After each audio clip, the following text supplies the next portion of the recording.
So the proponents, or the ones who support it, argue that it will decrease the trade deficit and protecting intellectual property. However, the tariffs were mixed in terms of results because it wasn't macroeconomic factors, but trade policy that has led to the deficit. All right, the big question, there are two types of capitalism here at play.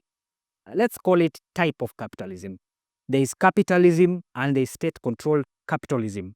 Now, to understand state-controlled capitalism, that's like communists give birth and then somewhat divorced and then interacted with capitalism, and now the baby isn't capitalism but a half-breed of communism and capitalism. Short-wise, what I'm trying to say is that let's talk about the difference.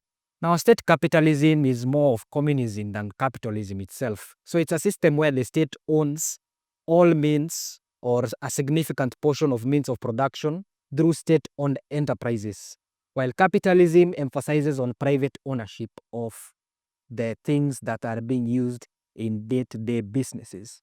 Now, the timeline of the relations will start in 2017, where Trump became the president on his first term. So as of 2017 onward, that is where the things got hot.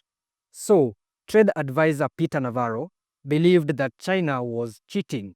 This is through forced tech transfers, currency manipulation, huge state subsidies, IP theft of billions and billions. So in 2018, the United States imposed tariffs on China, totaling to around $360 billion on Chinese exported goods. The goods that were affected were 1. Steel and aluminum, consumer electronics, machinery and semiconductors. So the goal was to protect America and her economy, to reduce the trade deficit and to force China to change. However, China had other plans. Here is their response. So they retaliated with the tariffs on American agricultural goods like soybean, corn, and pork, as well as they started a PR campaign accusing the United States of economic bullying, violating the World Trade Organization rules, and trying to contain China via technical or technology warfare.